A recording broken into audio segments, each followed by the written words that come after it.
Ba-down-down, oh, where's Biden? Ba-down-down, where's Biden? Where's Biden? And that's it, the question on everybody's mind. Now, I know some people are going to say, oh, security guy, he was videotaped today. I'll get to that. The last time that we can confirm he was alive was last week, Wednesday, the 17th in Las Vegas, Nevada. Now, before I get to that, I should mention, the talk at the start of last week up to Tuesday, early Wednesday morning, word had come out that Biden had agreed to step aside and would not seek re-election. He would be allowed to continue on as president to the end of the term, but he would not be allowed to make any major decisions. He would be allowed to write pardons for his wife, his brother, his son, and other known associates, and potentially himself. And these presidential pardons would pardon them from any current and future charges up to this point, or for events up to that point. Now, why is that important? Well, obviously, we've known for years now about the corruption, the influence dealing that's been going on, and all that stuff. It also came out early last week from Honduras, their Attorney General, that he was seeking charges in international criminal courts against Jill Biden. That Jill Biden is on the board of directors of Save the Children. Save the Children in Honduras is trafficking children as sex slaves. That the Attorney General of Honduras had the evidence and was going to be submitting it in international courts for charges. Now, the talk is that this came out, and within 24 hours of it reaching the media, the White House made a little phone call to the president of Honduras, and then there was no more talk about charges against Jill Biden. We can only guess or speculate what was in that conversation. But if Joe has been allowed to write blanket pardons, well, then any charges related to International Criminal Court, in theory, might fall under that. So that is the word up until Wednesday morning.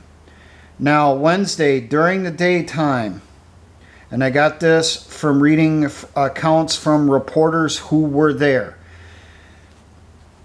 Biden was brought to a staged event at a restaurant. It was supposed to look like it was this random thing. He's just showing up at a restaurant in, just the general part of America and talking to the average American. The whole thing was staged, according to the press. They said the people were handpicked, all of that, given their responses that they were supposed to do. It was a staged and scripted event. The press was brought inside so that they could get the pictures and the video of Biden coming in and then being clapped and cheered by the average American who wants 4 more years. Now, when Biden came in, the reporters said he looked pale, he looked sick, he looked like he was ready to keel over and die at any second. The reporters went off script and started flooding him with questions about, would he bow out? Is he going to answer the charges brought against him by members of the Democratic caucus in Congress, that he should step down, so on and so forth? The campaign people immediately shut it down, shuffled all the reporters out of the building into vans that were provided by the Biden campaign. Put inside the vans, they were not allowed to get out of the vans. So here they are, locked up in vans in Las Vegas, Nevada in July in the summer heat. I can only guess what it was like inside those packed vehicles. I'm sure those air conditionings were going to the max and could not keep up. Now, the reporters said after 90 minutes, they started getting text messages that the next event that they were supposed to go to after the restaurant had been canceled. And it had been canceled because the president reportedly had just been tested positive for COVID. Now, remember, the president is still at the restaurant. Has been inside for 90 minutes.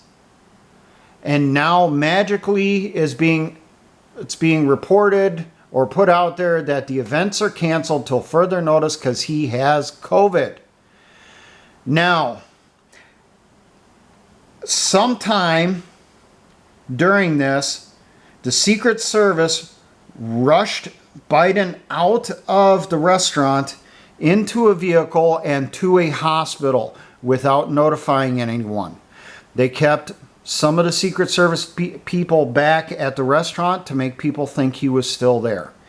He gets to the hospital.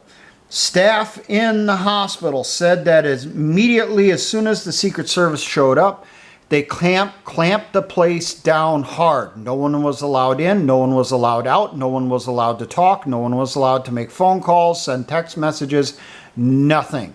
They locked the place down hard. Biden was brought in secretly and seen by the doctors.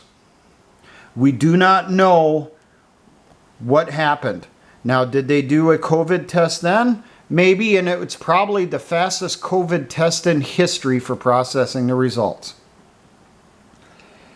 Now, the Secret Service then got Biden out of that hospital into the motorcade, once again without letting the staff know he was there, because everyone was supposed to stay where they were, not move. I understand that this could have been done because of potential assassination threat, because of what had happened to Trump just a few days before.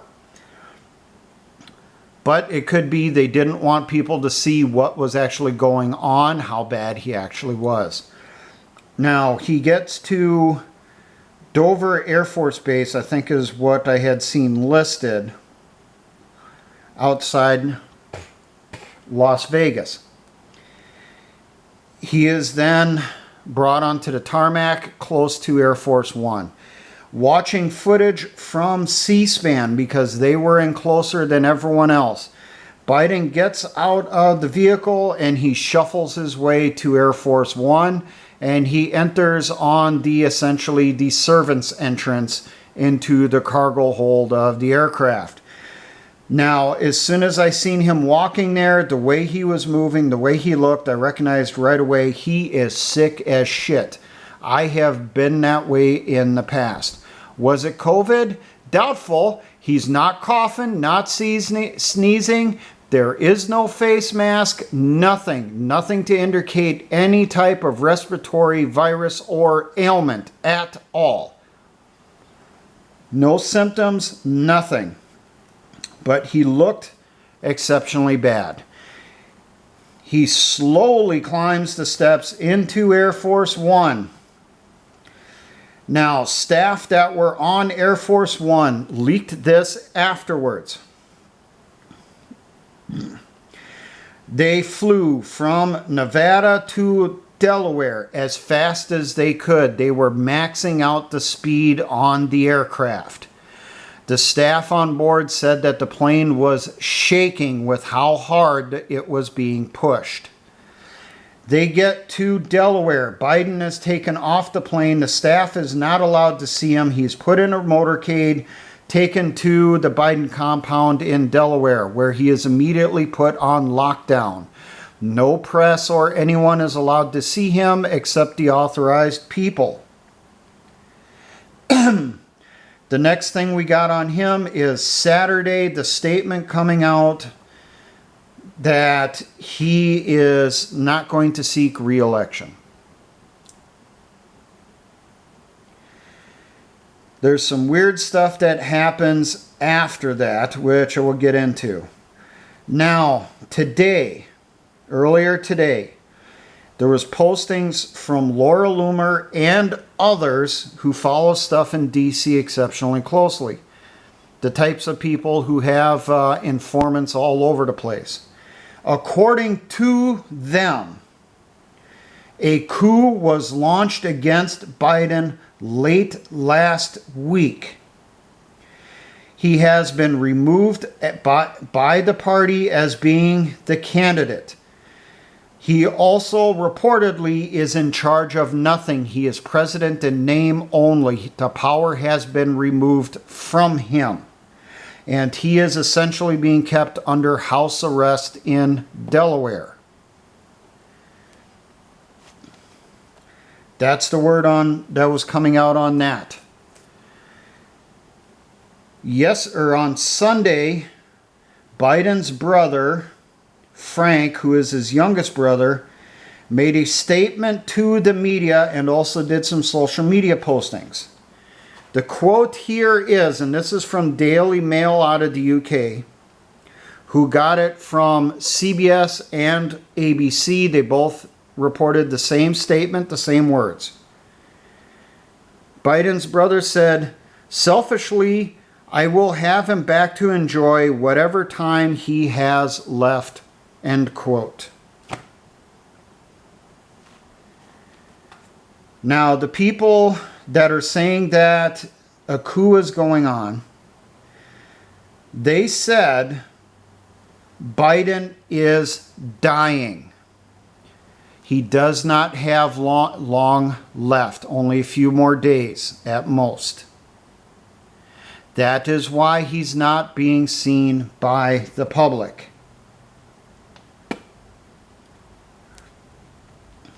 He's on his last legs.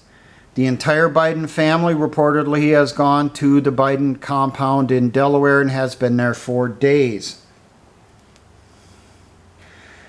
Immediately, because of word of him being dying, a coup was staged to remove him from the candidacy and remove him from office.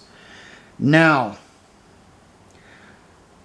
apparently there was a slew of executive orders, no one even knows how many, immediately came out of Delaware. The press is not talking about it. They're not allowed to talk about it. They're not allowed to say what these are about or how many there were. But what we have seen is the powers of the president are being taken away from the presidency and given to the members of the cabinet. The ones that have been officially mentioned so far is the Secretary of State and the Secretary of Energy have been given essentially all the powers that up until a couple days ago were delegated to the presidency in those areas. Now the secretaries of those departments have all control of everything involving that. So Secretary of State Blinken is now completely in control of everything the United States does in foreign policy, and whoever's in charge of energy is in charge of every single thing involving energy and the federal government, wielding the powers that the president used to have. Now, will we see similar types of things come out in the media from other departments? I think so, and I think it's going to be dripped to us slowly.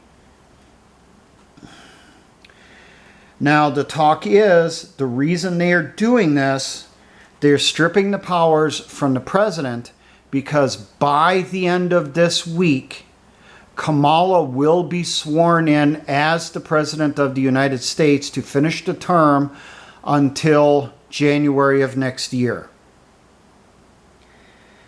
And she's being stripped of those powers ahead of time before she gets into office, because no one trusts her.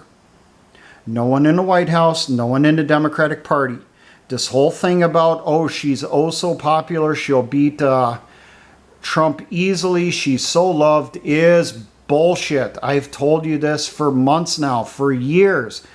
She is the second most hated person in the Democratic Party. The only person that's hated more than her is Hillary Clinton. Remember, Kamala ran for president in 2020 and did not get a single delegate. She was the first one to drop out because she was so unpopular in the Democratic Party. But now, 2024, she's supposedly the hottest shit there is out there and everybody loves her. It is bullshit. You can kind of piece together that the reason they did not remove Biden before now was because they were worried about what Kamala would do. When this stuff started coming out this morning, former staffers and members and staff who worked in the White House said, Kamala is a fucking lunatic. Okay? She is as Marxist as Hillary Clinton, but with zero inhibitions or abilities to wield power. So they were worried that if they removed Biden before now, Kamala would step in, she would get this power, and immediately declare herself the communist dictator. Communists are even worried about what she would do with power. That's how bad she is. So they're trying to strip all the power away from her before she gets sworn in, so that she's only there as a figurehead until January of next year. I know this is crazy, and I agree, but this is what I've been piecing together all day long. All the articles and the news reports, tweets, whatever, everything that's out there, trying to piece together what's going on. Now, if Biden is dying and incapacitated, who's actually controlling the country? Reportedly from sources in D.C., they are not my personal sources, these are other people's sources. People that are sources for media, alternative media. The one who is running the country right this very minute is Barack Obama. We've been talking for years that he's been running things behind the scenes.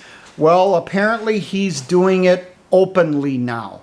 He's the one who's actually running the country openly in D.C. this very minute.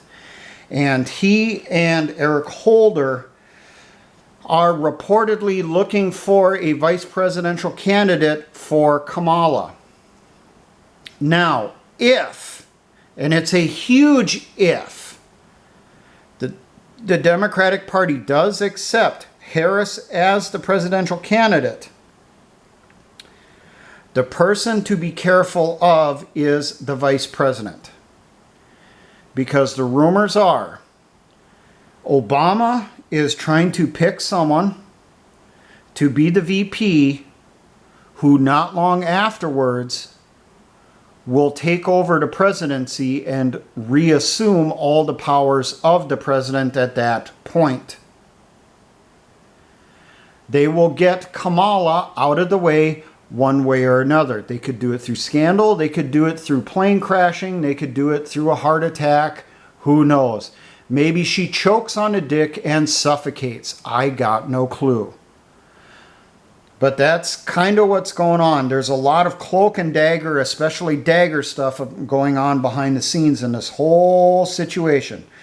There is a massive power grab going on right now. People are trying to consolidate powers and guarantee that they will survive this coup. We've now had a bloodless coup in the United States. The president has been removed. But the media is not telling people because they don't want people freaking out. They don't want chaos that's not controlled.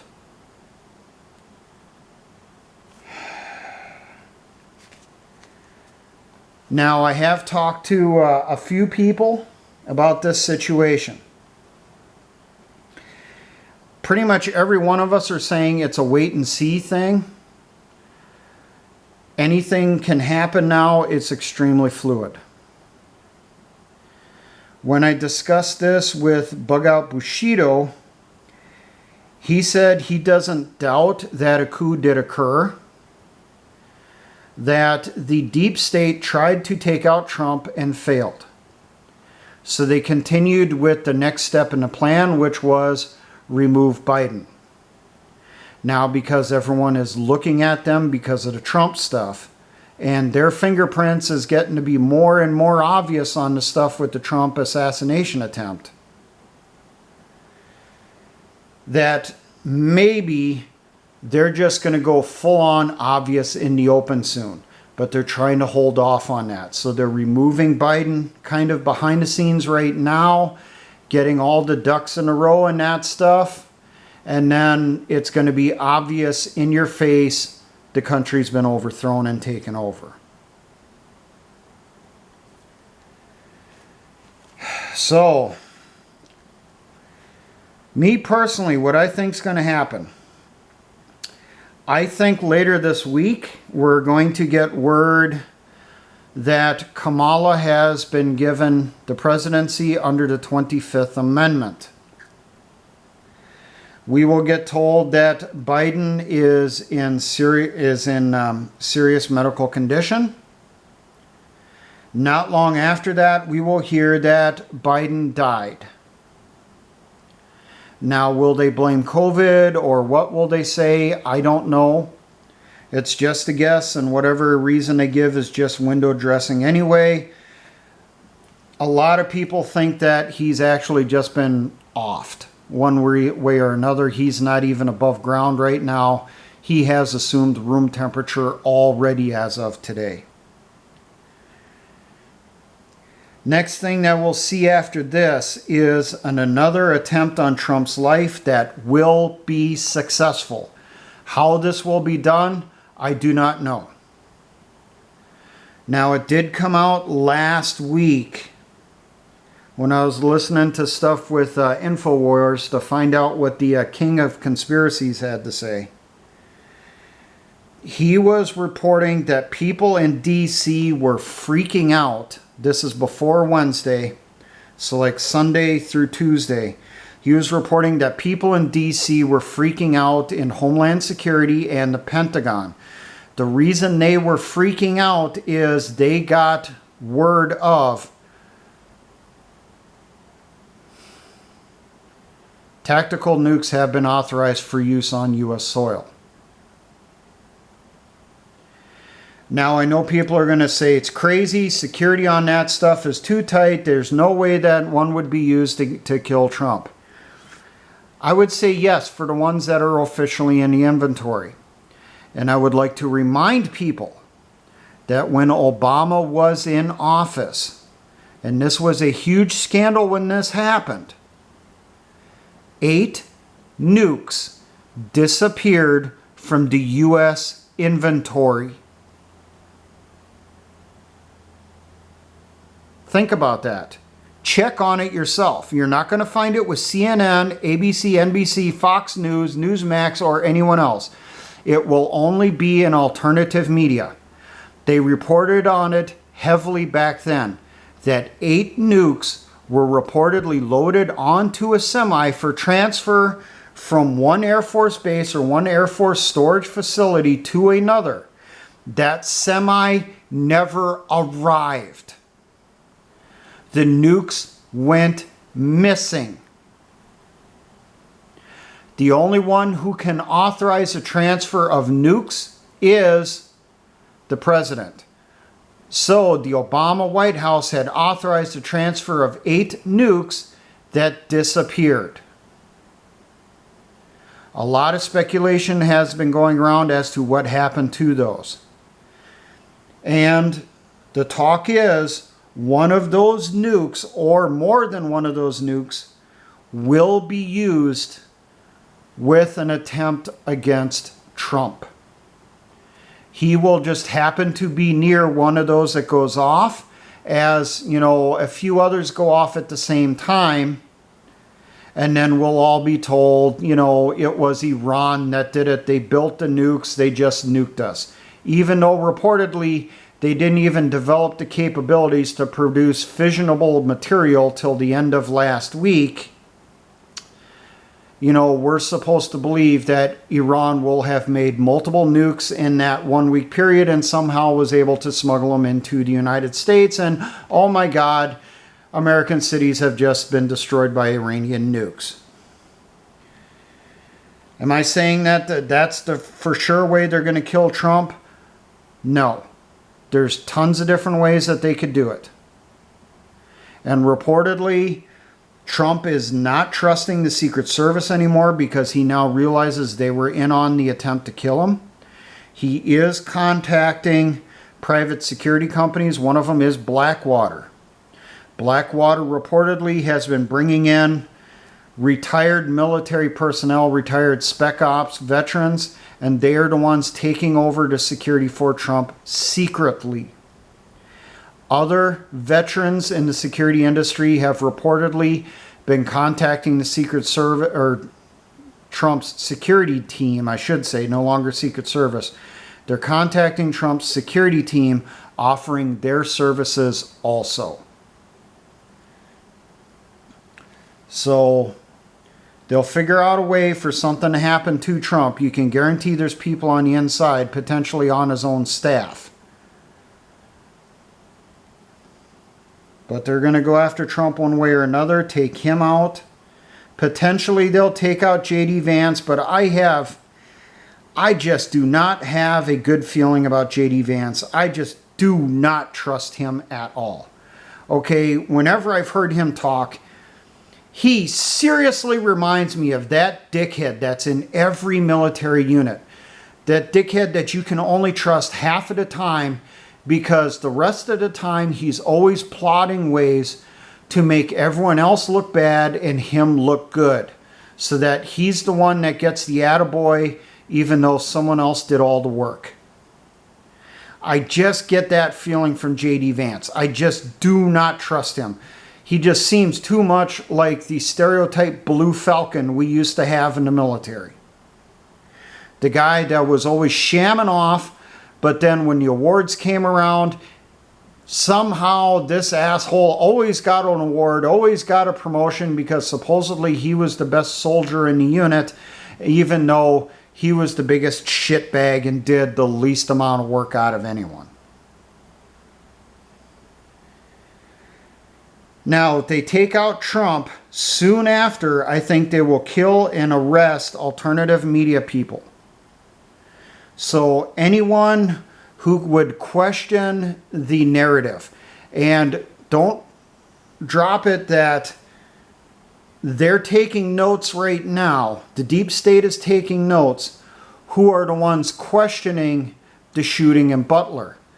The people that are questioning that most likely will be the ones at the top of the list for getting rid of after Trump is taken out.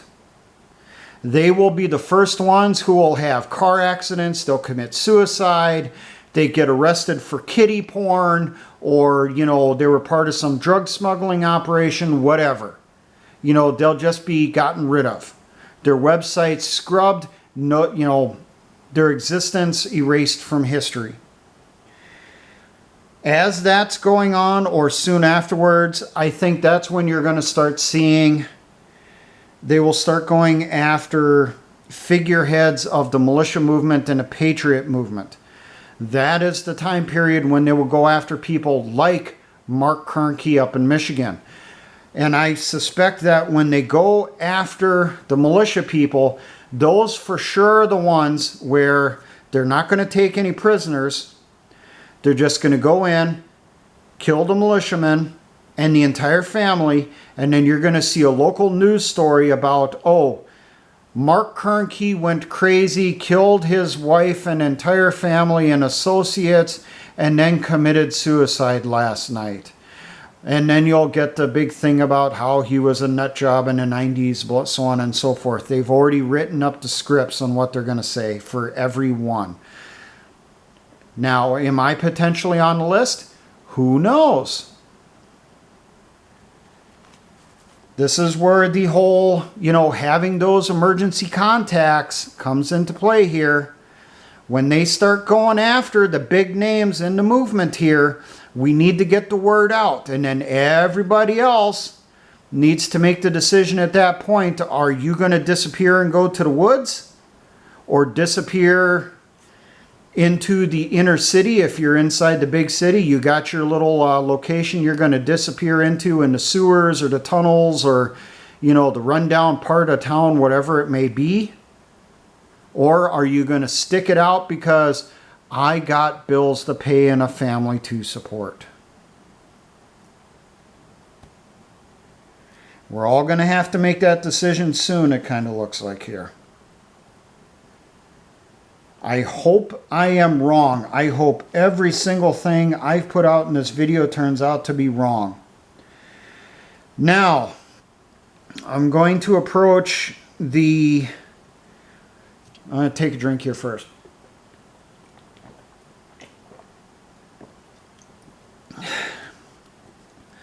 Little bit of soda to clear my throat. Today, around lunchtime, around noon, depending on where you are in the United States, I should say, Biden reportedly did his first showing in the public. Now, I watched the footage from a couple different sources. Because you'll have, cameras that are different angles and that stuff, distances and everything. My personal belief is that was not Biden, okay? Yes, I know the face looks like Joe. But watch the mannerisms. Watch the gestures, the way the body moves. Look at the composition of the body. It did not look right. It did not look like that was Joe Biden. Especially when this person got to the stairs to go up to Air Force One, and he didn't go through the kiddie stairs, he went up the big boy stairs. And when he got to those big boy stairs, he damn near jogged up those things. We have never seen Joe Biden do that. I don't care how much drugs they loaded him up on. He has never been able to do that since he took office in 2021. He has never moved that fluidly. He has never moved that quickly. I was reading some comments people were posting on some of the videos and that were being posted of the event. People were posting that if that's Joe Biden, then he gained 20 to 30 pounds in the last week.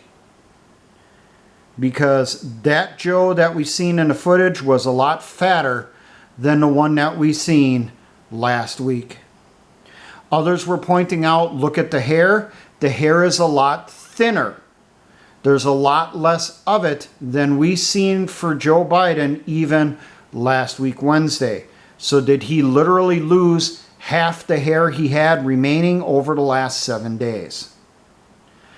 Now, one thing that really caught me when looking at the face, they never did a real good close-up of the face. It looked like it was hanging there. If you look at it, the face just does not look real. It looks like it's, seriously, it looks like it's prosthetics or a mask. It looks like it's just hanging on the person's face just barely in the heat.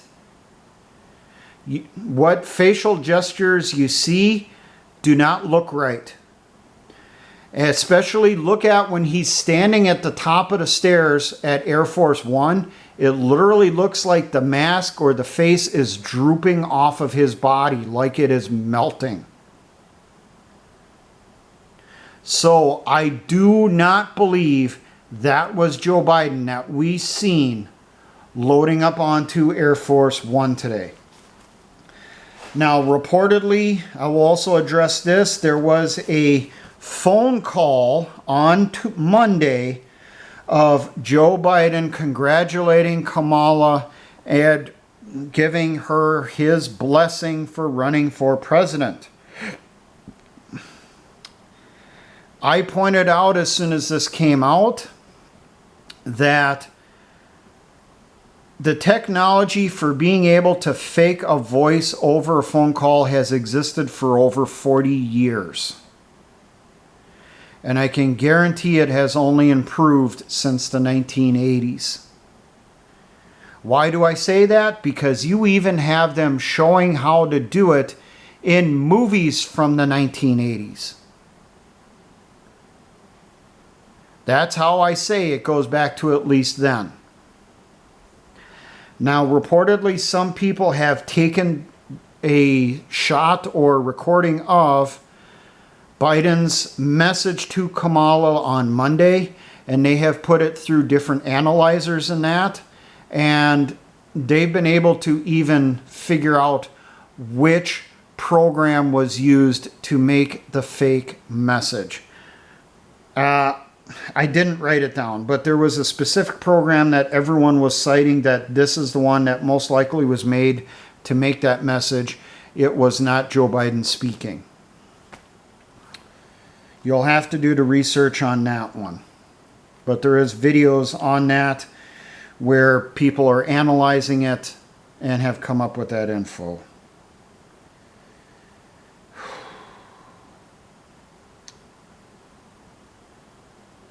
Now, I know some people are saying right now, I need to get out of this conspiracy stuff, just focus on militia-related, concentrate on that.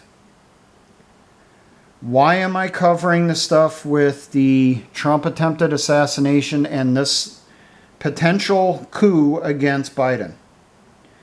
Because it affects us also.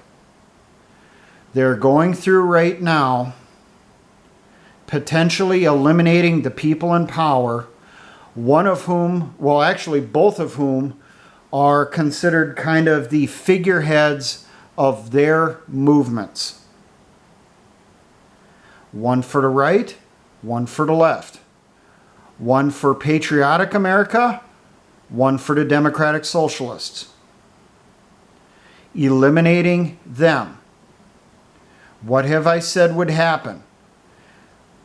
They take them out. The globalists will then install their person in charge, who will then take over and continue on with their plan.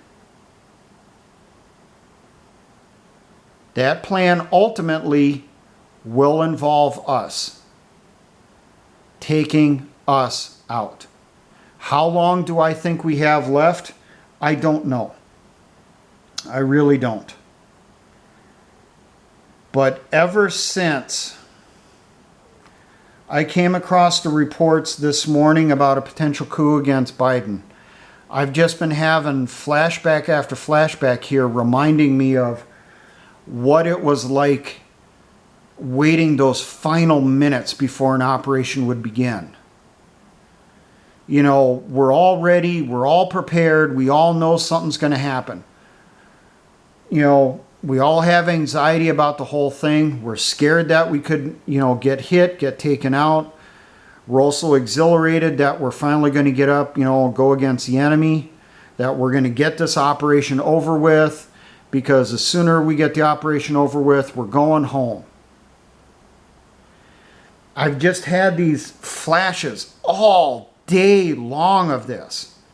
Of all the different things I've done in my military career, to include stuff that's not in my military records, that's not allowed to be in my military records because it quote-unquote never happened.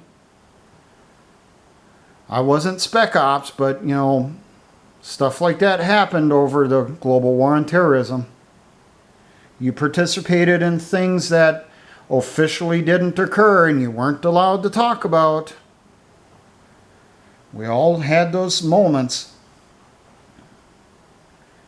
We all had those people who they were never there. We never met them. I've just been having flashes of that all day long, that we're right on that edge right now, that we're counting down the final minutes. So all of us, we got to get ready. There's shit I'm even behind on here I have to finish up with, that I know I need to get ready with, because time's essentially run out. I know that. I'm hoping we got months to finish prepping, because that's, you know, more time we can get supplies in, more time we can get things ready. But we need to be prepared that things can go south at any minute. All of us need to be prepared. I seriously hope that 6 months from now, we can all sit back and laugh at this whole thing on how we were wrong. I really do hope that. But my gut right now is telling me something's about to kick off. And it's not going to be in a way we expect. And how it's going to happen is going to be some way that we never thought possible.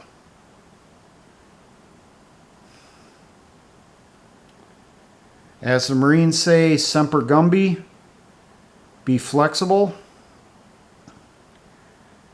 because something's about to occur. And it's going to be up to each individual person. If that's going to be their moment, their individual Lexington and Green moment, or do they think we should wait a bit longer? That's an individual choice. I have been saying that for years now. And I got a feeling we're about to have to make those choices. And I really hope I'm wrong on this. I really, really do. Now, for all my engineer brothers in the Patriot and militia movements, always remember Essayons.